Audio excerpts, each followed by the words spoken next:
Hello and welcome everyone. You are joining the Dealing with Climate Anxiety at All Ages panel. It is very good to have you here. Welcome, welcome.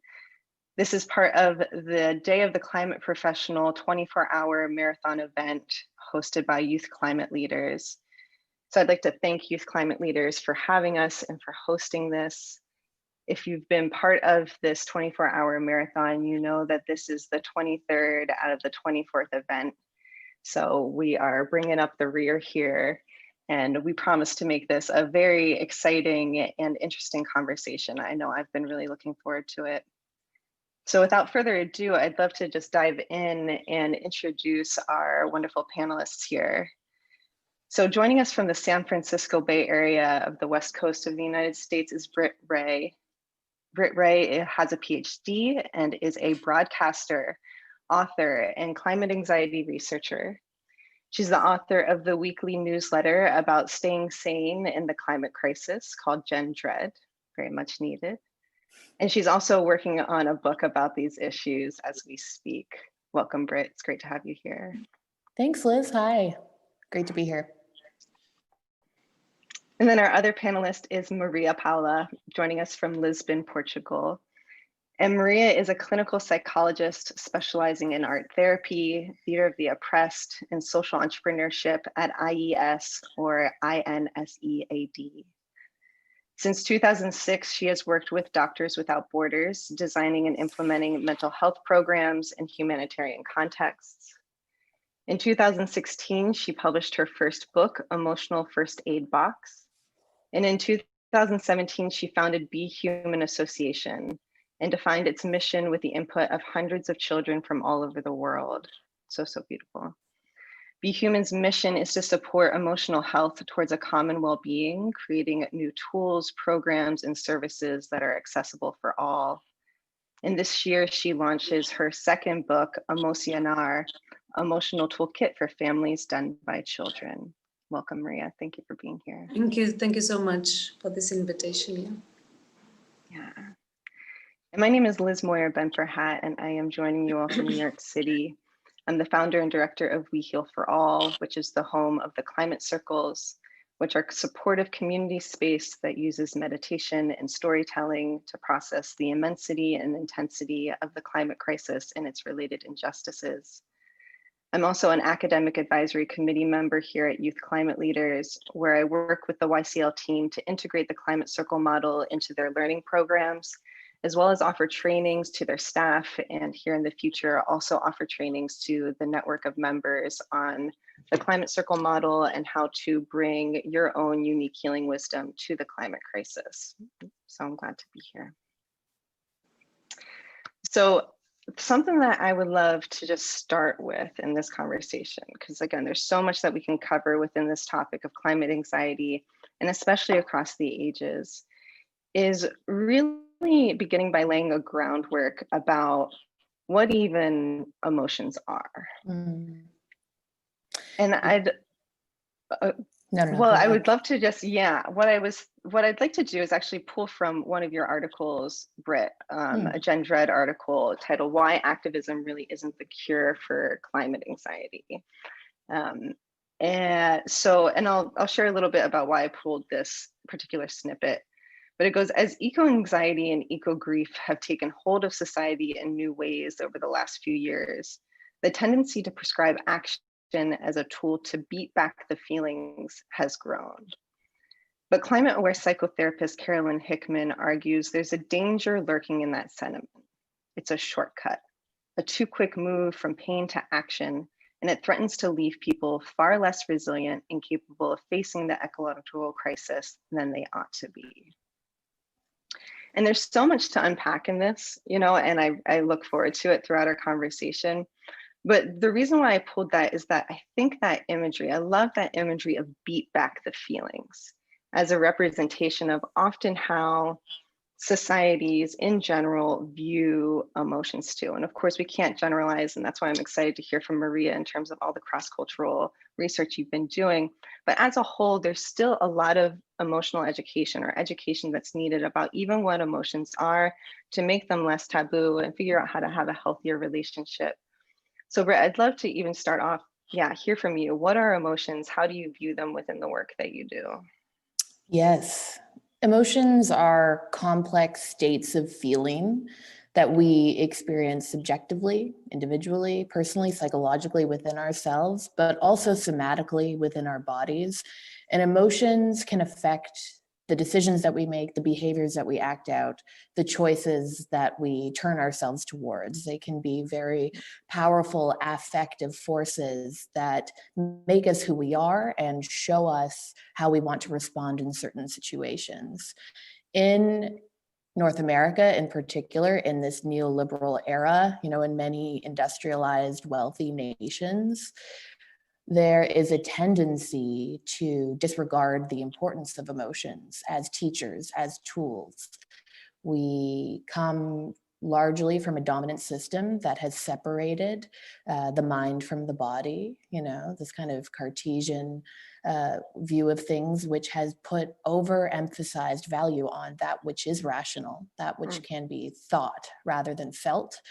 And in addition to that, emotions have often been relegated to the mode of the feminine, the hyper emotional, the hysterical. They've been devalued in that sense too through patriarchal modes of normative force and culture. And so bringing these two streams of Western thought processes together means that emotions have ended up in a pretty poor place in terms of our general education around them, our appreciation for why emotional intelligence is just as important as other forms of intelligence. And there's a fear often around what I would call difficult emotions, not negative emotions, because all emotions are important pieces of information. But the ones that are dark, the ones that are tricky, the ones that cause pain, shame, grief, guilt, overwhelm, sadness, anxiety. And so in the context of the quote that you pulled, when it comes to the emotions that very easily set in when we wake up to the full extent of the climate and wider ecological crisis and understand how threatening it is to our civilization. And this produces a lot of difficult emotions. There is a tendency to want to escape that huge dark cloud. And we fear that it might overwhelm us and trap us in a pit of dark feelings should we let these emotions in. And instead we do what we can to paper over them often. We try to beat them back or find an escape route or look for cures, so to speak, rather than actually turn towards the emotions, value what they have to teach us, and learn how to integrate anxiety and grief, for example, into our lives and use them as teachers to then go back to the initial definition that I mentioned of what emotions are and what they do. They affect our behaviors. They affect the way that we show up in the world. So there's a huge value there to be able to integrate dark and difficult emotions and allow them to affect and transform how you show up in the world at this historic time when we need a variety of life-protecting shifts to take place on the planet. So well said. Thank you for that, Maria. Yes, I totally agree with Britt.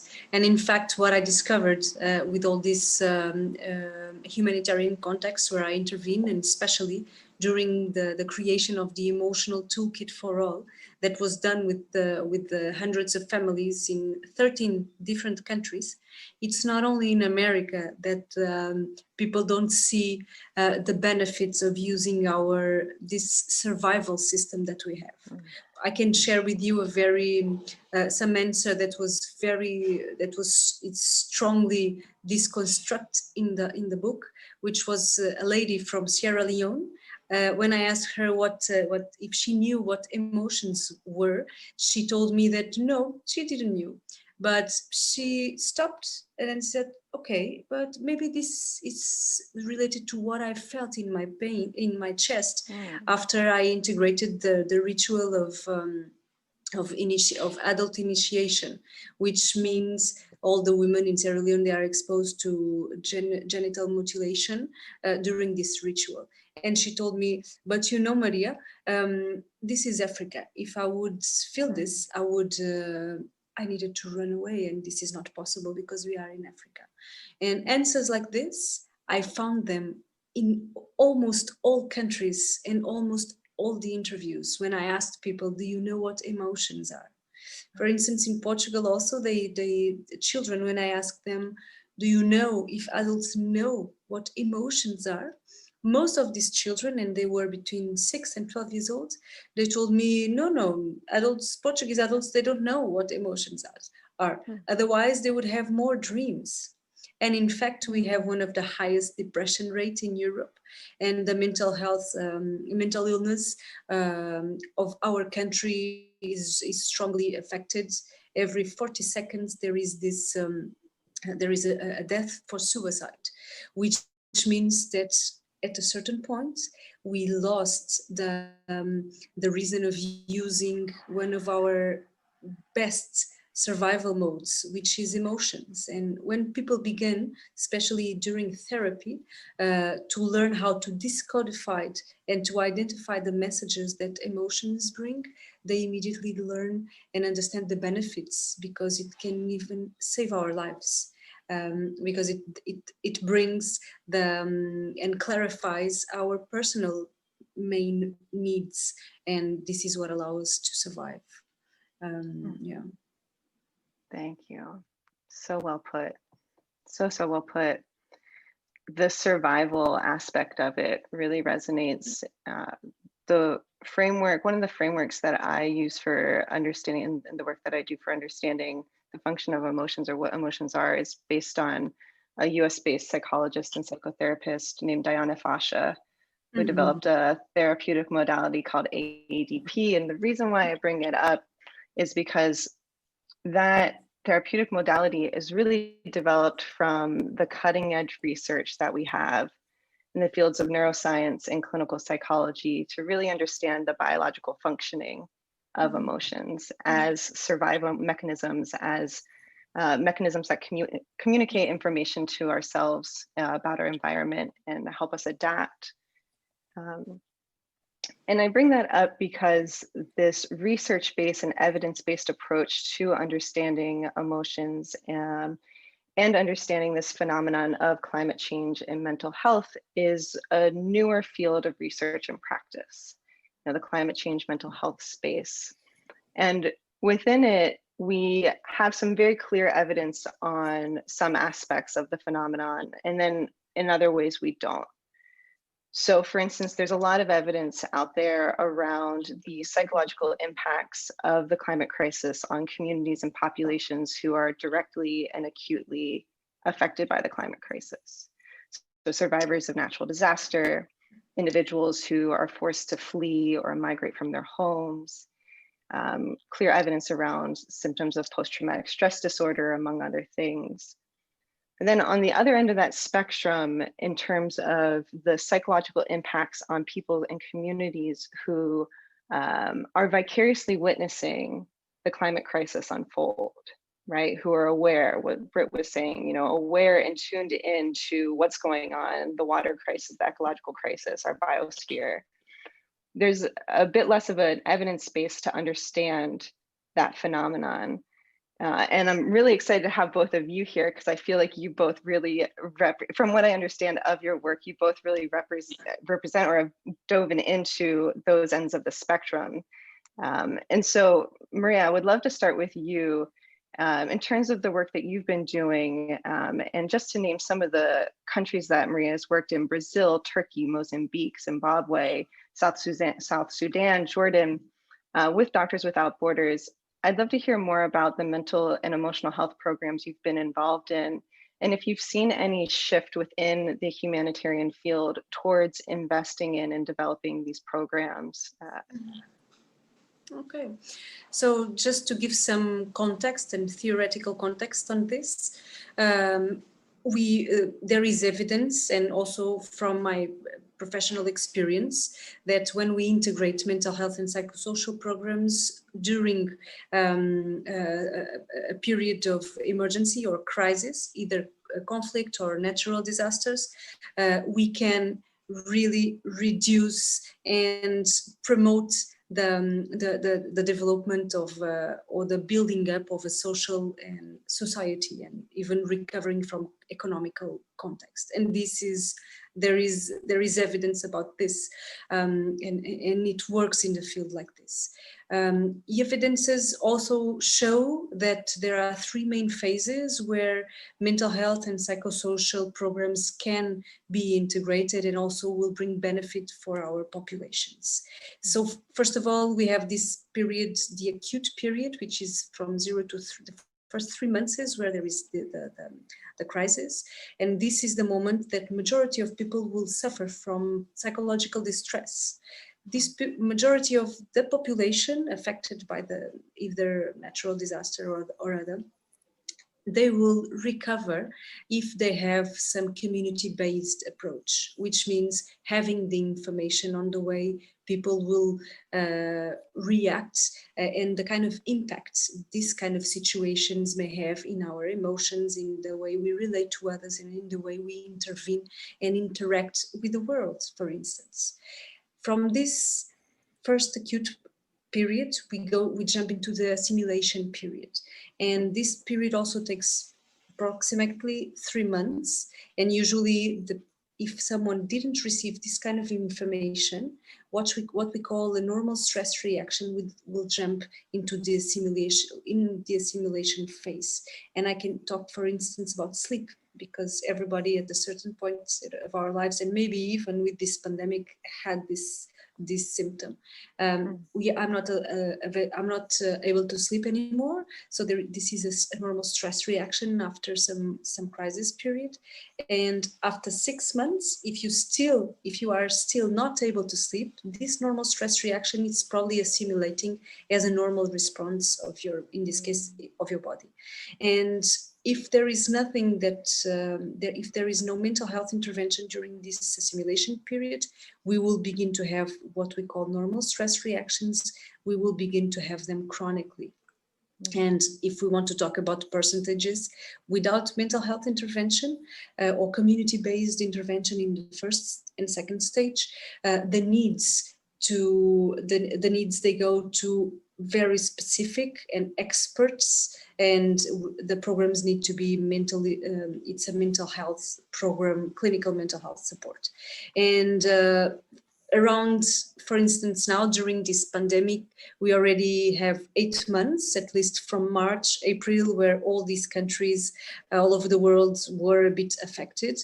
And we see that sometimes for the 8 months with emotional reactions that people don't understand, struggling with angriness, and this is affecting the way they relate to those around them, and also feeling of hopelessness, and this really affects the way they communicate and integrate and interact with the world. And if we want to reduce this, we really need to begin to think and integrate and talk about mental health and emotional health, because this is basic step, giving information, sharing knowledge on what people can do and what kind of impacts we can have. When it comes to missions, there are very good news, because whenever there is a crisis, it's also an opportunity to build up sustainable mental health systems, because it's at a certain it's always a moment where everybody is obliged to stop, to look, and to react. And most of the times, mental health is stocked in a certain way. And from my experience, I can tell you that last year, 2019, I was in Mozambique, and during Idai cyclone, and because there is a strong history of humanitarian intervention in this country, majority of the people, they would come to look for a mental health support, because they knew what was happening with them. So the first level, the first layer of crisis intervention was already, the community was already aware of this, and they knew the information. They were psychoeducated. And I must tell you that during this crisis, there were more psychologists working in the public health system in Mozambique than in Portugal, which is Europe. So this was amazing, yeah. Also in Brazil, I was in 2011, there was some floods, and it was also the community, they knew the kind of impacts they would suffer, and they knew where to find, the referral system was on place. So they knew where to find help. But there was a group of people which was very, very important, and they didn't know how to take care of themselves and to optimize the services they were provided. And these were medicals, doctors. So all the program was directed to these medical teams and providing them information on how they could take care of themselves, and also to allow them to provide a quality of care to the population. And it was amazing because after this intervention, the Brazilian president, it was Dilma at the moment, and she just told us, okay, now we will create a public law that will oblige our emergency pool to restructure in order to allow self-care in the medical and doctors team. So this is also very good news. Also, just to close, it's very important if we want to talk about the climate crisis, how to deal and how to heal, to recover resiliences in our population. We need to look what is going on in the mental health all over the world. And this is not so good news, but we know that at this moment we already have 370 million people suffering and struggling with depression and mental illnesses. And this is only the people that are already registering the services, so benefiting from some kind of services. If we are sick, how can we readjust or recover health after some crisis? And if we are struggling so much with this climate change and all these natural disasters, we really need to think and rethink on how to heal and recover, share all this information to the population globally. So it's globally. So mental health and emotional health needs to be looked in a very sustainable way, not only with emotional band-aids after this crisis. So if crisis, they bring up mental health in top of the table, okay, perfect. But let's now integrate some sustainable programs in our cities, in our communities, inside our family, because this will build up the society, which is not something which is individual or anonymous. It's me, myself, my neighbor, my community, my husband, my kids. Yeah. So beautifully said. Thank you for that vision and picture at the end there of integrating it into our larger system. It's really, I love that. Thank you. So Britt, I'd love to turn it over to you to either respond to what Maria said and also to take us into that other end of the spectrum that I shared about earlier, just hearing from Maria about crisis situations, talking about the vicarious impacts of being aware of the crisis situations or watching the unfolding of the crisis. Sure.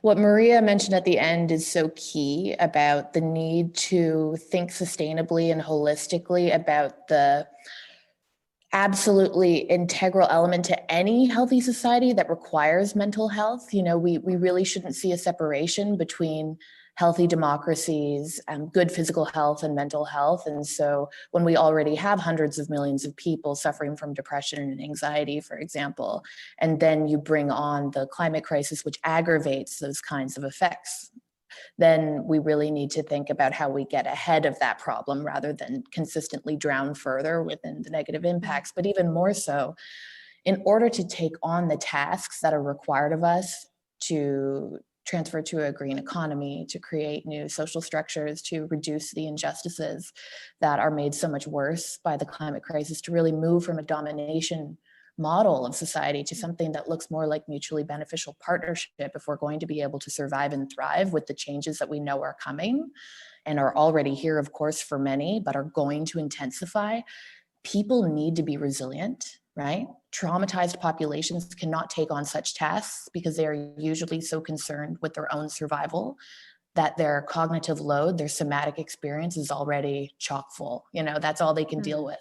So we need to protect mental health in that sense as well, to be able to then take on the planetary mission.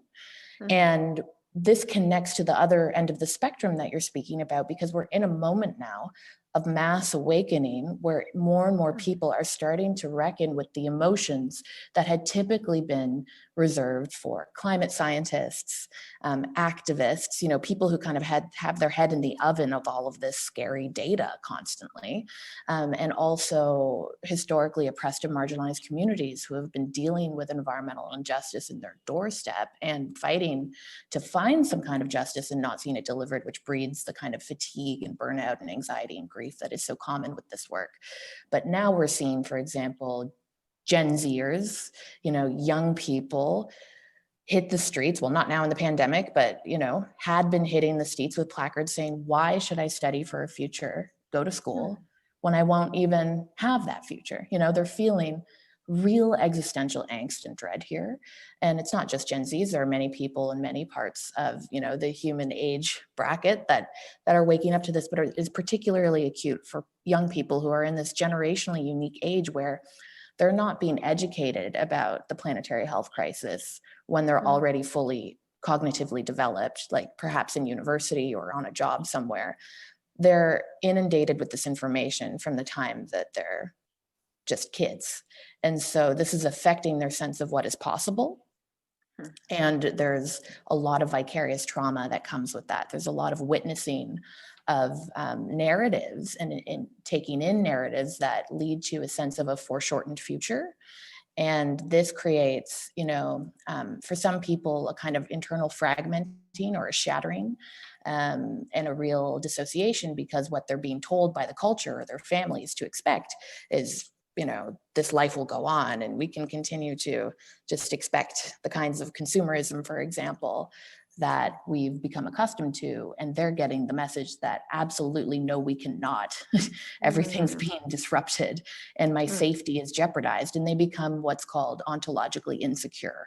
They feel as though the order of their life is now compromised and the safety is not guaranteed. And so it has the effect of just making people not feel safe, which of course is a traumatizing set of feelings that can then permeate their life. And so this is why we have this huge conversation now around eco-anxiety, the chronic fear of environmental doom, as the American Psychological Association has called it, ecological grief, what it means to mourn not only for losses that are happening now, like glaciers melting away and species going extinct, but also the anticipation of future losses from the sense of dread of what's to come. And we need to look at what's required to nourish people, to not turn inwards when facing those feelings, but to recognize them and know how to integrate them and use tools and skills that can help them ground themselves in a way that they feel the benefits of self-care and self-soothing and, working through uncertainty and anxiety and those such things, but not in a way that isolates them from society, in a way that causes them to connect with others over these emotions and find the support that they need and then be able to harness them in order to feed into the kinds of societal transformations and shifts that are required. Because there is a bit of a danger in the wellness industry style, like self-help era that we've come to as it's been commercialized and commoditized. And a lot of that is about individual feeling better. And what actually is needed here is a root problem, not an emotional Band-Aid, as Maria mentioned. We need to get at the root problems here. And we can do so in such a fashion that has co-benefits, both for the individual stress responses that we feel, but the co-benefit for coming together in society, in our collectives, in our communities, and then causing the changes that will remove the stressor in the first place. Amazing. Amazing. I mean, there's so much to jump off from what both of you just shared there. What's really coming to me right now is going into and exploring some of the tools that both of you have come across in your work or developed in your work on how I heard Maria talking about community-based interventions. I heard Britt talk about creating meaning, how individuals create meaning around the crisis, around their mental health experiences, et cetera. I'd love to hear from both of you just about, yeah, what tools either you use for yourself or you've seen in community that you offer to your community members in terms of building that resilience, right? Building that resilience, and perhaps within that we can also touch upon one of the most common topics within climate change professionals and activists is burnout as well. If this really is about staying engaged in the long term and being in it for the long haul with this issue, this topic, how do we do that? How do we stay sane, Britt? And using your tagline from Red. Oh man. Right. Well, this is an ongoing field of inquiry, right? And people are trying to come up with the answers that work for them. And there's definitely no magic pill here or way to figure it out for everyone. But I think, a really useful first step is to understand that there's nothing pathological about feeling distressed when confronting the ecological crisis. It's nothing to medicalize and try to get rid of. It's a perfectly appropriate response to a real and unfolding threat, which is unprecedented. And it's really a sign of your humanity and your connection to the world in order to feel these things. And once we can see it that way and understand that the vulnerability we feel in this moment allows us to tap into a shared sense of vulnerability with other people who face injustice and other species and ecosystems that are losing their productivity, then that really enriches our sense of love and connection as well at the same time, because these are two sides of the same coin, grief and love. The anxiety is a sensor that shows us what we really care about and identifies the stakes that we can then mobilize our lives meaningfully towards trying to improve somehow. And so that's number one, because a lot of people feel a bit abject. They wonder if they are deviant for feeling this way. It's alienating and isolating, particularly because we're living in a culture where these feelings are disenfranchised. They're not recognized. People aren't talking about them at school or at work or usually around the dinner table. We reserve our understanding of grief and how to deal with these feelings to human losses, when we can go to a funeral and find social support for someone that we love who's lost. But when it comes to these more complex, interconnected losses like a stable food and water market or a zone of habitability, it becomes a lot harder to know how to get that social support. So then the next key thing is to find other people who give permission to these feelings, who understand, who get it, who legitimize them, who won't interrupt you when you're talking about how stressed you are by the situation, to say, oh, but we've got to have hope. Or like, don't be so dire, it's fine. Look outside the window, it's a blue sky today. Or like, Greta Thunberg's crazy, don't worry about it. Those kinds of responses, which can be very common. We need to make sure that we don't only interact with people who can't hold and contain our emotions. We need to find supportive community that can create that safe space for us to be felt. And I tell you, it's magically helpful. It's hard to understand how just coming together with others is so fundamentally distributing of the pain. It makes it tolerable. It takes what is at one point unbearable and it makes it tolerable. And then, of course, those communities allow for creative strategizing around what you're going to do with it. So that for me has been really key. But I find containers not only in other people, also in stories and narratives, things that are nourishing, things that allow you to imagine new ways of orienting our societies, of what could be possible on the other side of this, difficult kind of wormhole that we're moving through right now. The regenerative capacities of coming together and sowing seeds for the world anew. So those are also very important places to find containment. And then there's all the kind of self-soothing practices. I really like to do yoga and go on runs and get in my body and shake off the energy and go into nature and forest bathe. And those things are all really key too, just to make sure that you're doing the internal strategies of working with your own anxiety sensor when you feel it. That's another thing actually, is knowing what it is for you. Perhaps it's when you stop being able to sleep or you're not eating the way that you normally should be. For me, it's a tightness in the chest, learning about how your body tells you that something's wrong, and then being able to respond to that when it's showing up is key, so that you can then start using some self-soothing practices that work for you. Those, I'll start there and maybe more will come to mind. Yeah. Yeah, that's awesome. That's awesome. Maria, your toolkit, please tell us. Yeah, I totally agree with Britt. And in fact, what I usually see, also with humanitarian actors, the big cause of burnout, it's the fact that they don't know the warning signs. They don't know how to recognize warning signs. And this comes the same for activists, because it's usually the work and the engagement that this kind of principles require, it's massive. And we need to be aware about the energy that it takes to engage and involve when we are committed to engage and involve the societies in a global problem. And most of the times, and Britt expressed this very well, people feel lonely. And when you begin to detach yourself from your group, you lose your sense of belonging. And at a certain point, this is really energy consuming, and people begin to feel depressed. And then some people, they get angry when they feel like this, and they go externally and they get more impulsive. Other people, they just keep quiet and they begin to lose their hope. So first of all is to understand the warning signs and the impact of doing these kind of works, which are involved in engaging in global projects and global problems, I mean. After understanding the warning signs, we will be able to understand that they just come to us to express what we are doing, or to make us question about what we are doing and how we are doing it.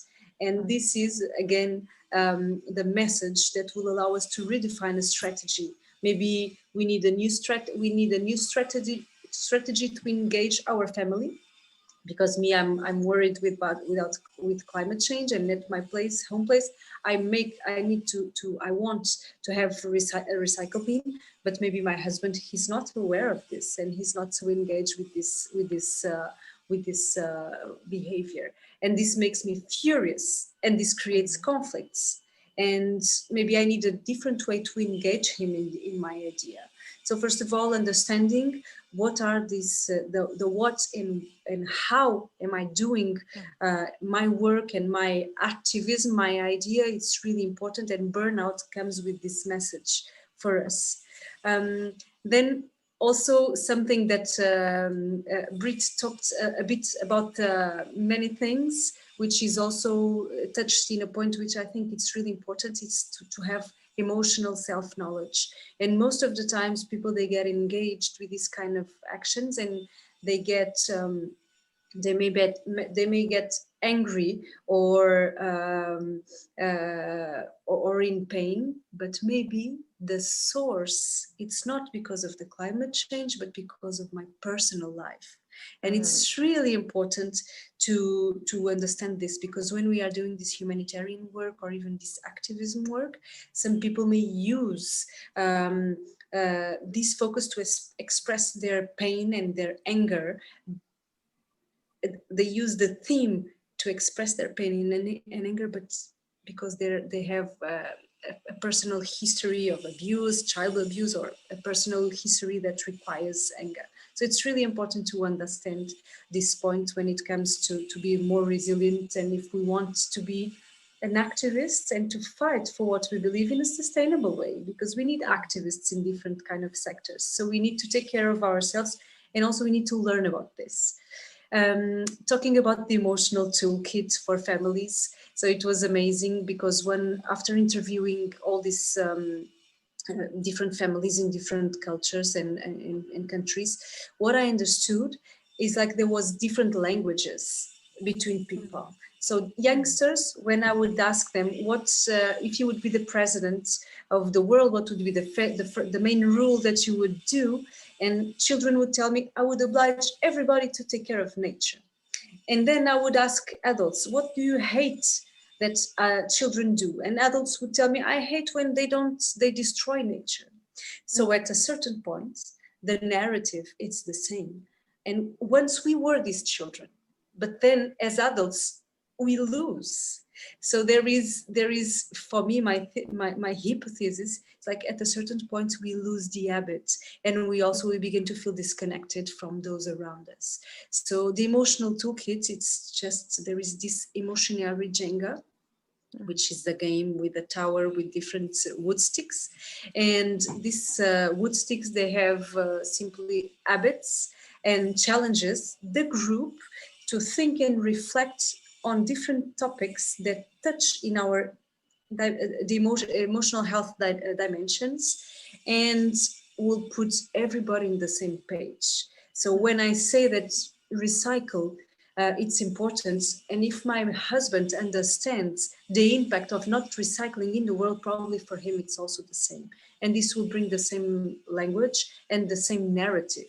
And at least people will be together to think and reflect on different ways, and also will receive some ideas on what kind of habits we can integrate, simple habits that don't require much time, especially if we are talking in Occidental contexts. People complain they don't have time, but there are simple habits that can be and should be integrated in our daily life that contribute to all these humanity dimensions, and will allow the group, which is, the group can be a family, it can be a community, it can be a group of neighbors, to share what they think and to reflect in different solutions and problems that are in front of us, and also to increase their resilience, integrating different habits and also allowing people to have meaningful time together to do this. And if we are able to do this, we will have and develop the sense of belonging, and at the end we will be able to develop the meaning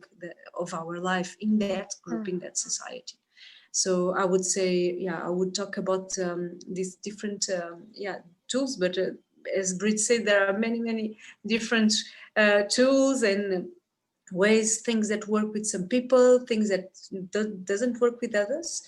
But increasing emotional self-knowledge is really important, because this will allow you to understand the way you can take care of your own needs, allowing you to survive and to feel good and to feel comfortable in that situation. So wonderful. What I appreciate about both of your responses is just the array of different options that are out there, bringing it back to the self, and then also the accessibility of these different options as well, especially that Jenga game, something simple, like simple habits that people can integrate into their lives. I think that's just beautiful, because this stuff can be scary. It's hard, right? It can be intimidating to venture into one's own emotional depths. And so having a lot of options and then having stuff that's accessible feels really important. So we are just about out of time here. I would love to wrap us up with any final closing thoughts you'd like to leave our viewers with, as well as ways to connect with you. How can people find you? Are there any projects that you'd like people to know about? Anything you'd like to plug? Britt, would you mind closing us off, starting to close us off? Absolutely, yeah, sure. So I would say, within the diversity of approaches that we have here, that we've touched on, the way that I think about a general flow through these tools, through this understanding, is to start with the concept of feeling, really diving into how you are experiencing your emotional reality as a human on this planet at this time. That means exploring and embracing the optimism, the sense of solidarity, the hopefulness, and also the depression, the grief, the sorrow, the anxiety, and allowing yourself the permission to know that that is a very healthy and needed thing to do, that you will learn valuable information from. And after you have done this feeling, to then connect with other people, to connect with supportive, containing stories and narratives and ideas that can allow you to take your feelings from the inside to something outside. So we have this movement from internal to external.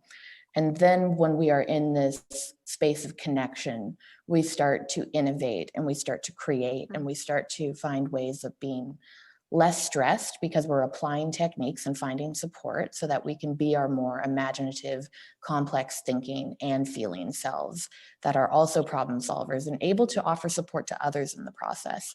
And I think of that as transforming. So feeling, connecting, transforming. And in terms of getting in touch with me, you can sign up for my newsletter, Gen Dread, at Substack. No, that's not right. gendread.substack.com. It's a free weekly newsletter, and you can get articles from me each Wednesday. That would be lovely to see you there. And you can find me on Twitter at Britt Wray, just my name as it's spelled normally. And thank you so much for having me here. This has been an amazing conversation. Thank you. For sure that I will subscribe your newsletter, Britt. So thank from you. where to go. Awesome. I recommend it. Yes, from my side, so we have Be Human, and Be Human, it's www.behuman.org.pt, and we are in a daily base challenging and providing tools and different things in our Instagram. So you will find us as at behuman.org.pt. At this moment, in Portugal, I'm not sure if in other countries that are present here also have the same, but we are in confinement at the moment.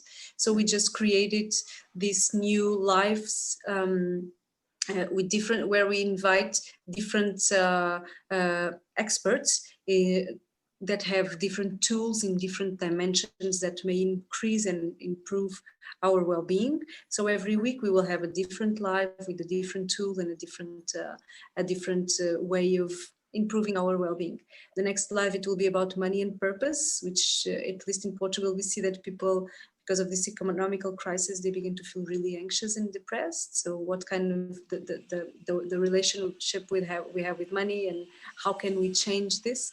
So this is just an idea, and people can get engaged. So please come and visit us. There are many things that we share, and ideally we will produce different tools like the emotional toolkit for all, the emotional first aid box that we did for adults, now the emotional toolkit for families with the Emocionar, and different games that we also have. So come and join us. We are and contribute and get involved in this community, which is Be Human. So I invite everybody. Amazing, thank you. And you can find me at wehealforall.com if you are looking for the type of community space, that container that Britt was describing earlier. That's the type of space that the Climate Circles offer. So if you're curious about what that would be like, please find me. I'm on Instagram and Facebook, and you can also find me on my website. And for those who are new to Youth Climate Leaders, you can learn more about the organization in the link below or through the Day of the Climate Professional website. And with that, I just want to thank our panelists again for being here, and Youth Climate Leaders for hosting this. This has been really awesome. Thank you. Thank you. Thank you so much. Beautiful. All right, goodbye, everyone. Bye, everyone.